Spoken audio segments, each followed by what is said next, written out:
had multiple times of having seizures, and he was being raced by ambulance to the ER. This happened 6 times in 5 weeks. and by the 4th time, I started to really get the process down. That you go in, he gets to the emergency room, you give your insurance card, and eventually they say, we need to take a CT scan. Well, I had already learned the first 3 times that the CT scan wasn't showing anything. So I said, are you sure you have to take that scan? And then it turned out the doctor said, well, no, I guess we can do an X-ray. And then I found out, he said, a CT scan gives as much radiation as like 100 X-rays.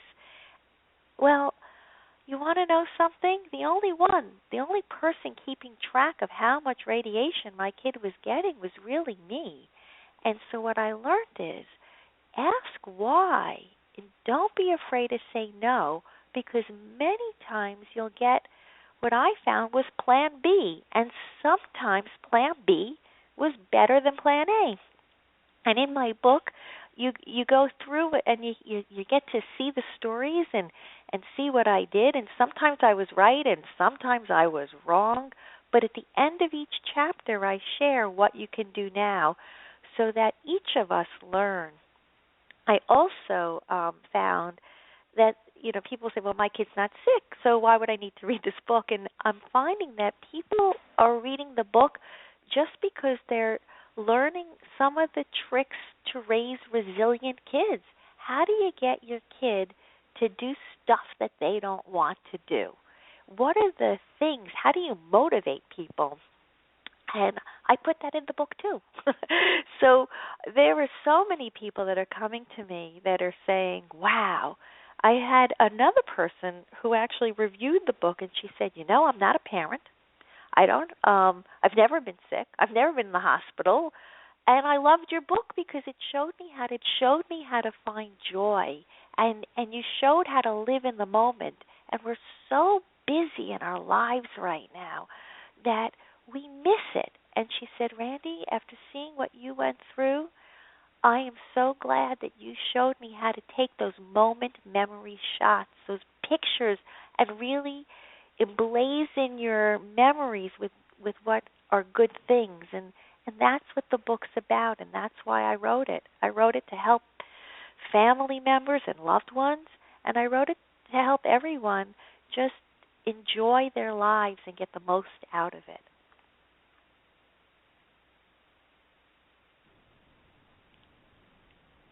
Randi, you've hit so many points, and it's so true. You have to enjoy the moment. You have to enjoy your family.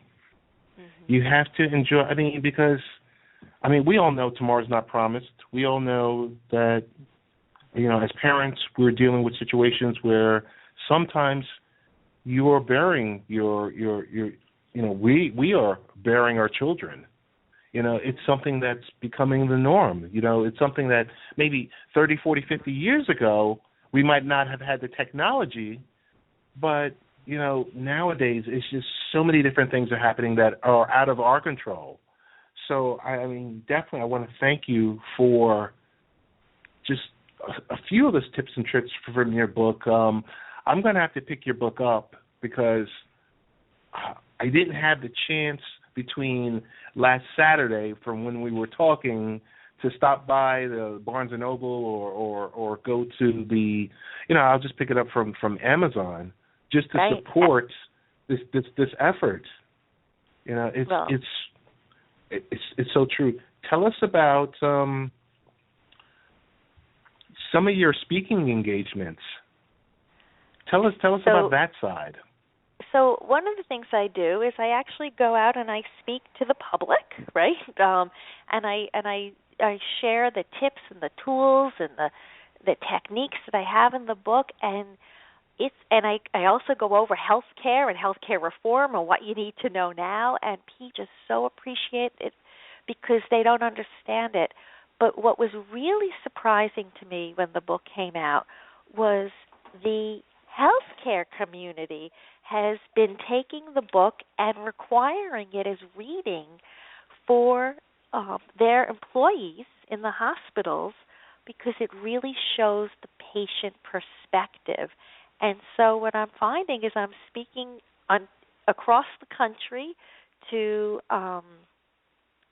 healthcare providers. I will be in March at the Lown Institute. They have a conference in San Diego.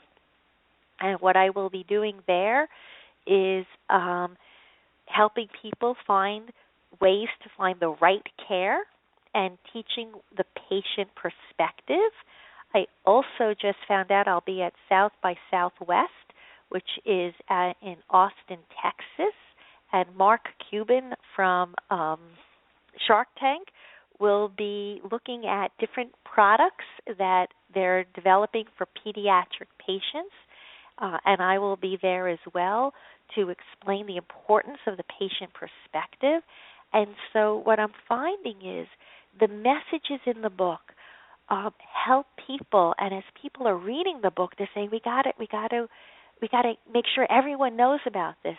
The book just recently won the USA Best Book Award in Health.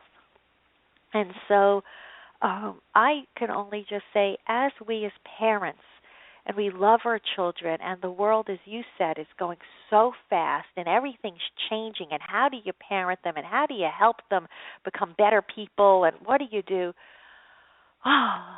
And then what do you do when it's not perfect? Because it's not perfect for so many of us, right? Even if you think you have a perfectly healthy kid, they can still drive you crazy.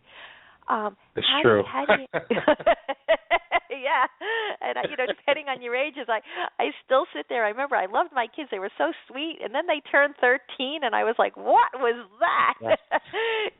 What in the world am I going through? Oh my goodness!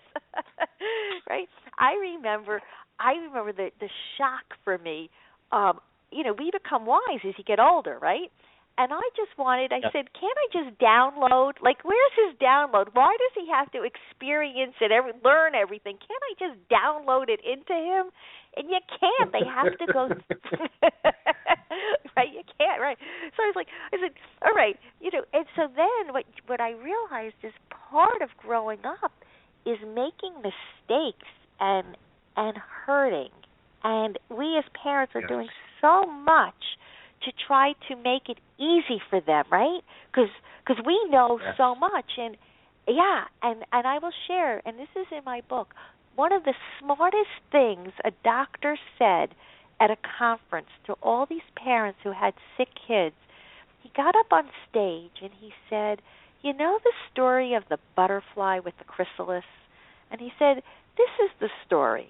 He said, that, the butterfly, it starts as a caterpillar, and it has to get out, and it has to break through the chrysalis, right, the caterpillar, so it can become the beautiful butterfly. Mm-hmm. But there was this little boy, and he was watching the caterpillar inside the chrysalis, and he could see the butterfly, and he was struggling, the butterfly, to get out. So you know what he did? He sort of cut the chrysalis so that it would be easier. And what happened was it was easier for the butterfly. And the butterfly didn't have to struggle as much, and it wasn't as hard because it didn't have to break it itself because he had cut it open. And when the butterfly came out, unlike the other butterflies who had struggled and had to work hard and would then fly away, this butterfly, when it came out, it was weak and it died. And what the doctor said is, he said, your children are in pain.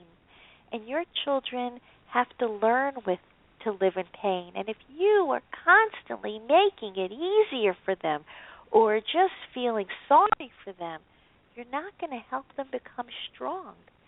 And so when my son was in the hospital and he was screaming in pain, I'll never forget this. They would say, on a scale of 1 to 10, what's your pain level? And he'd go 12. That's how bad it was. Wow. 12. I mean, oh my goodness. Can you imagine? He was in such pain. His eyes were like red. It was, oh my goodness. But anyway, what I learned was I didn't fall apart at those moments because I knew I had to find a way to help him learn to cope with the pain. And over time, he actually had an operation that helped. But even in other times, I helped him find like breathing techniques. Like we had to come up with other ways. And today my son, he's on no medication to deal with his Crohn's disease, and I explained how he did that in the book. How do you make good decisions and share in those decisions? Sometimes when you only have 15 minutes with the doctor, and I explain how you maximize that time so you can get the right decision. But my son today is training to be a strong man, and it's unbelievable. He's ripped, okay? He lifts cars, right? And so, yeah, he lifts. I mean, I'm not so, I was like terrified, but it's because he wants to show that you can overcome, and that's, I think, the story of the butterfly and us as parents. Sometimes it's so hard for us. We want them to thrive and to fly, and I remember that story, and I hope it helps other people. I'm sure it does, and within the next 48 to 72 hours, there will be a blog post about not only your story, but about your book, how to get it, whether it's, someone's going to grab the soft copy or they're going to go to a brick and mortar place to pick it up, because your story is so powerful. And I just got to thank you for taking the 20 minutes or so out to just share your story with our listeners. We really appreciate you. Thank you. And it's on Amazon, and you can go to your bookstore, and it should be there. And if it's not, they definitely can order it. So I hope that it helps. And I hope, and in the book it even says how to contact me, and I love hearing, and I hear from so many people, and so they can write to me directly as well. Definitely. Want to give you a round of applause, Randi, for this, because it really moved me.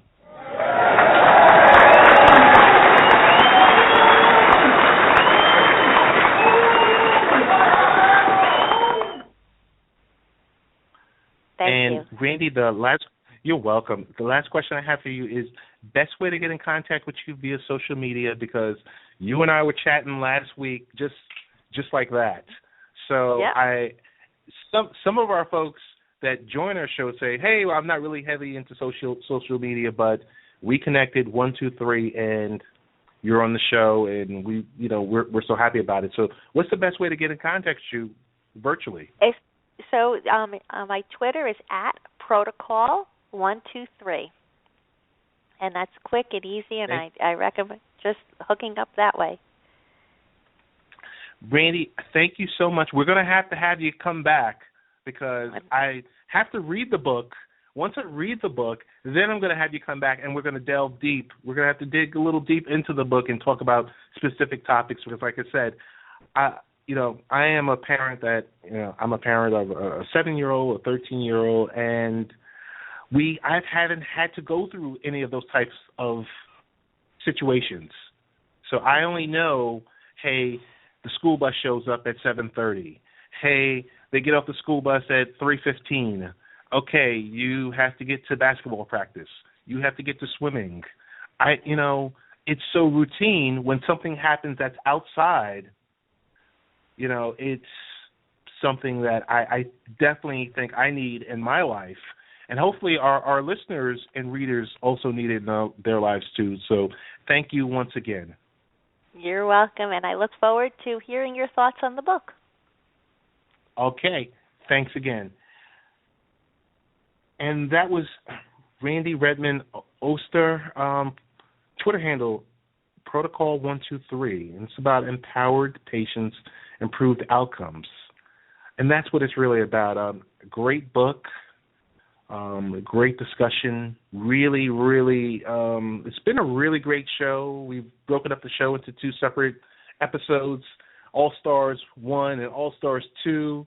Before we bring on our All-Stars of Rosalyn Ross and Danny Thompson, I want to really briefly talk about Stand for the Silent. Stand for the silent and teen safe. Stand together to prevent bullying. Bully Prevention Organization and Parent Monitoring Service joined to educate families about